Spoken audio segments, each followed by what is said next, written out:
આપણે આજે બનાવશું ભરેલી દાળ ઢોકળી। તો ચાલો જો આપણે ઢોકળી બનાવવા માટે લોટ લઈ લીધો છે એક વાટકો। તો જો અહીંયા આપણે દાળ મસ્ત બફાઈ ગઈ છે। તો ચાલો જો આપણે એક તપેલીમાં તેલ મૂકવાનું છે ને દાળ। તો જો આપણે આ લુવા કરી લીધા છે નાના નાના પૂરી જેવડા। તો ચાલો જો આ રીતે આપણી બધી અહીંયા રેડી થઈ ગઈ છે પોટલી। તો ચાલો જો આપણે આ દાળ ઢોકળી મસ્ત રેડી થઈ ગઈ છે। તો ચાલો ગાઈસ આપણે આજે બનાવશું ભરેલી દાળ ઢોકળી, દાળ પોટલી। કેમ કે જો આજે દાળ ઢોકળી બનાવવાની છે તો એક નવી જ રેસીપી સાથે તમને બતાવું છું। કેમ કે ઢોકળી બનાવવાની છે આપણે દાળની, એ આપણે ભરીને બનાવવાની છે, માવો ભરીને। તો ચાલો તમે આગળ જોતા રહો, તમને હું વિડીયો બતાવું અને રેસીપી તમને બતાવું। તો બહુ જ મસ્ત થશે, તો જોજો। જો આમાં મેં દાળ લીધી છે તુવેર દાળ, તો એને 2 પાણીએ મેં ધોઈ નાખી છે। તો 2 પાણીએ ધોઈ નાખી છે ને અહીંયા ત્યાં પાણી મૂકી દીધું છે ગરમ। તો એમાં આપણે નાખી દેશું તુવેર દાળ। આપણે આ મૂકી બાફી લેવાની છે પહેલા।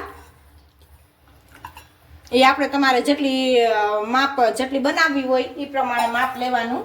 અને એમાં આપણે નાખી દઈશું અત્યારે મીઠું બાફવામાં અને થોડીક એવી હળદર।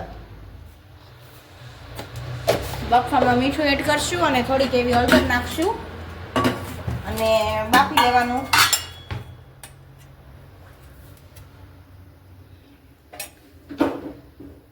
હવે એને આપણે ઉકળી જાય પાણી એટલે કુકર બંધ કરીને બાફી લેશું। અને અહીંયા જો મેં લીધા છે બટેટા, 5 બટેટા લીધા છે। તો એનો આપણે માવો બનાવવાનો છે, તો એને પણ બાફી લેવાના છે। તો ચાલો આ બધું બફાય તે આપણે હમણાં ઢોકળીનો લોટ બાંધું એ તમને બતાવું। તો આગળ જોતા રહ્યો।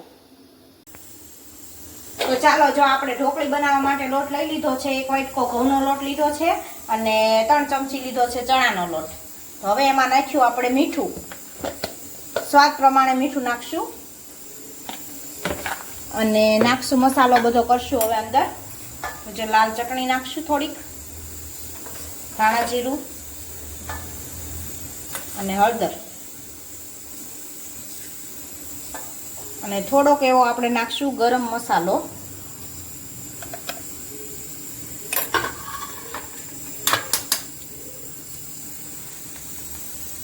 થોડોક અમથો ગરમ મસાલો ને હવે આમાં નાખશું આપણે થોડુંક મણ તેલ નાખશું અને હવે આને આપણે પાણીથી લોટ, આપણે રોટલીનો લોટ બાંધીને એવો લોટ આપણે પહેલા આને બાંધી લઈશું। તો હવે આને આપણે રોટલીનો લોટ બાંધીને એ રીતનો આપણે બાંધી લેવાનો છે। તો ચાલો જો આપણો લોટ બંધાઈને મસ્ત રેડી થઈ ગયો છે, રોટલી જેવો ઢીલો।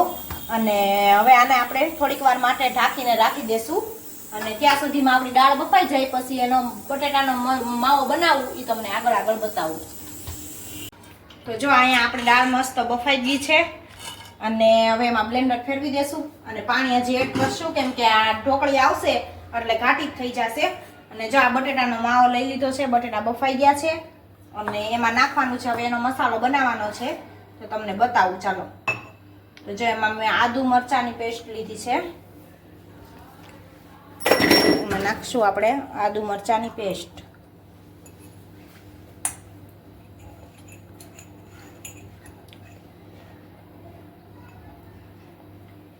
આદુ મરચાંની પેસ્ટ નાખી દેશું, પછી મીઠું નાખશું, સ્વાદ પ્રમાણે મીઠું એડ કરી દઈશું।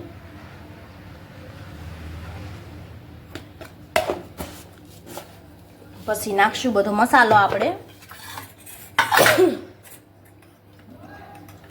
લાલ ચટણી લીલા મરચાં નાખ્યા છે એટલે ઓછી નાખશું અને ધાણા જીરું નાખશું, હળદર નહીં નાખી।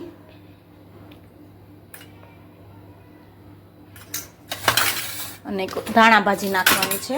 પહેલા આજે નાખશું ગરમ મસાલો, થોડોક એવો ગરમ મસાલો એડ કરી દઈશું સ્વાદ પ્રમાણે અને એમાં લીંબુ નીચવાનું છે અડધું, સ્વાદ પ્રમાણે લીંબુ. આપણે જેટલું ખટાશ થોડીક નાખી છે એટલે થોડુંક ગળપણ પણ નાખશું. તો એ માટે આપણે જો આ ખાંડનો દળેલી ખાંડ લીધી છે તો દળેલી ખાંડ થોડીક નાખી દઈશું, એડ કરી દઈશું. અને ધાણા ભાજી. હવે આને મિક્સ કરીને મસ્ત આ રીતને માવો બનાવી લઈશું. અને પછી આના નાના નાના બાવ ઓલા ગોળિયા કરવાના છે. આપણે કેમ ઓલી કચોરીના બનાવવી એ રીતને કરવાના, પણ આની નાની નાની બનાવવાની છે. આ રીતને માવો આપણો જો રેડી થઈ ગયો. આ રીતને મિક્સ કરીને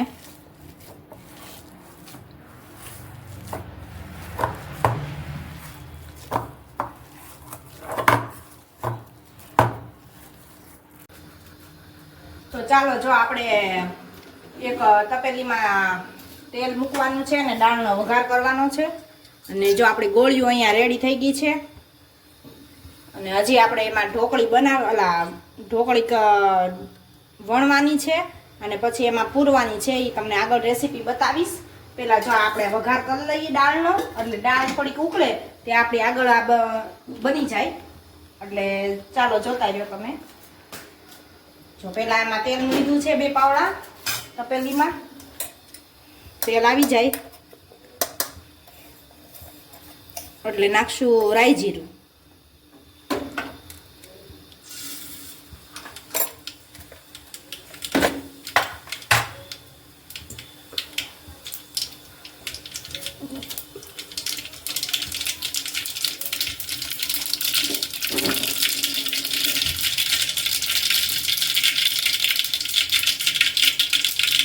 પછી નાખશું આપણે રાઈ જીરું તકડી જાય એટલે સુકલ મરચાં લાલ અને માંડવીના દાણા.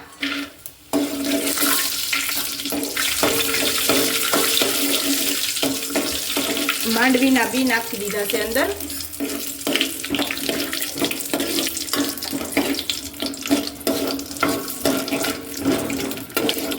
જો એ નાખી દીધા પછી હવે નાખશું લીલું મરચું અને ટમેટું.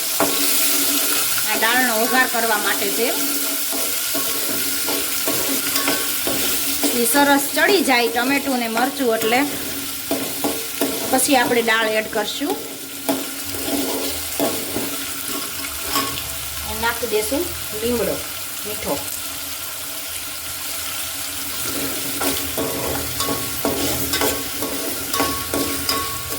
અને 2 મિનિટ આપણે આ રીતને ચડવા દઈશું.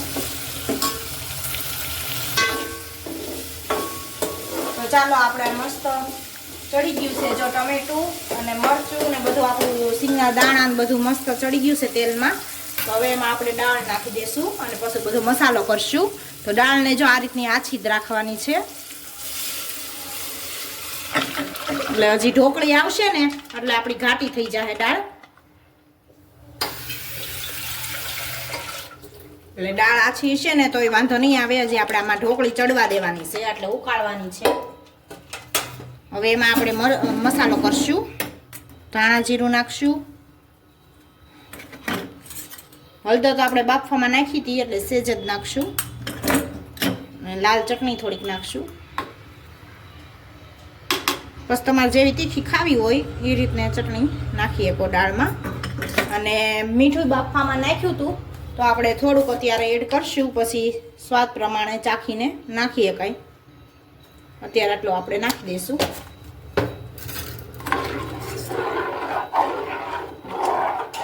તો જો આ આપણી દાળ ઉકળી ગઈ છે. અલા વઘારાઈ ગઈ છે ને તો હવે સોરી વઘારાઈ ગઈ, હજી ઉકાળવાની બાકી છે. તો હવે ધીમે ધીમે કે આ ઉકળશે ને ત્યાં આપણે હાલો જો આ લોટ આપણો થઈ ગયો છે મસ્ત. એટલે હવે આમાં આપણે નાના નાના ગોયણા પૂરી જવડા નાના નાના ગોયણા અવડા કરવાના છે. જો અવડા ગોયણા કરીને એને વણવાની છે ને પછી આમાં પૂરવાની છે. તો ચાલો આગળ તમને રેસીપી બતાવું. તો જો આપણે આ લુવા કરી લીધા છે નાના નાના પૂરી જવડા. તો હવે એને આપણે વણશું. અને આપણી દાળ અહીંયા ઉકળે છે, હજી ધીમે ગેસે ઉકળતી હતી એટલે હવે હમણાં ઉકળી જાહે. ઉકળે ને પછી નાખવાની છે આને. ત્યાં સુધી એકવાર ઉકાળો ઉભરા ઓલો આવી જાય ને પછી નાખવાની, ત્યાં સુધી નથી નાખવાની. તો જો આ રીતને પૂરી જેમ આપણે પતલી પતલી એને વણી નાખવાની છે, નાના નાના ગોયણા કરીને. આ રીતને પતલી પતલી વણવાની, પૂરી જેવી નાની નાની. પછી એમાં આપણે જો આ લુઓ છે ને ગોળ, એને આમાં રાખી દેવાનું. પછી આ રીતને આમ ભેગું કરી દેવાનું અને ઉપર આપણે જે જો ગોળ કરી નાખવાનું, આ રીતની પોટલી કરી નાખવાની અને ઉપર જે વધારાનો લોટ હોય એ આપણે કાઢી લેવાનો. જો આ થઈ ગઈ આપણી પોટલી રેડી. આ રીતને આપણે બધી પોટલી બનાવી લેવાની છે. તો ચાલો આગળ બની જાય એટલે હું તમને બતાવું. તો ચાલો જો આ રીતને આપણી બધી અહીંયા રેડી થઈ ગઈ છે પોટલી. ઢોકળી બનાવીને જો આ બધી ભરાઈ ગઈ છે અને હવે દાળ અહીંયા જો આપણી ગરમા ગરમ ઉકળે છે. હવે એ ઉકળે છે ને એમાં એક એક એક એક આપણે નાખતું જવાનું છે અને છૂટી છૂટી નાખવાની છે એટલે ભેગી ન થઈ જાય. તો આ રીતને નાખવાની છે અને એને 15થી 20 મિનિટ સુધી આપણે એને અંદર બફાવા દેવાની છે દાળમાં. આ રીતને બધી નાખી દેવાની એક એક એક એક અને છૂટી છૂટી નાખવાની એટલે અને ઉકળવા દેવાની આપણે દાળ. ધીમો નહીં રાખવાનો ગેસ, એટલે જો ધીમો રાખી તો નીચે બેસી જાય અને બધી ઢોકળી ઓલી થઈ જાય અંદર લોંદો. એટલે આ રીતને જો આપણે છૂટી છૂટી નાખીને તો આ 20 થી 25 ઢોકળી અમારી બની છે. 27 થી ઉપર. હા આટલી બની છે. તો એ રીતને છે.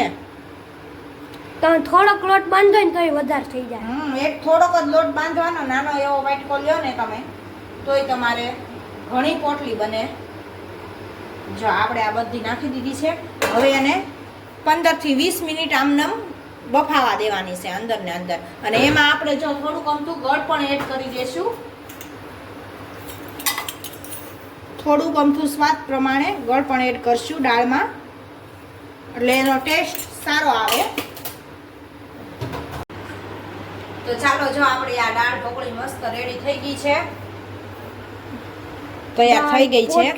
અને આપણે 20 થી 25 મિનિટ થઈ ગઈ છે અને ઉકળવા દીધી એને એટલે ઢોકળી અસલ બફાઈ ગઈ છે સરસ. તો હવે તમને બતાવું. ચાલો હવે એમાં આપણે કોથમીર પહેલા એડ કરી દઈશું, થોડીક કોથમીર એડ કરી દઈશું. જો મસ્ત બની છે હો ઢોકળી અને ટેસ્ટમાં એકદમ બહુ મસ્ત બની છે. તો ઘરે તમે જરૂરથી ટ્રાય કરજો, બનાવજો અને ખૂબ જ ટેસ્ટમાં સરસ બની છે.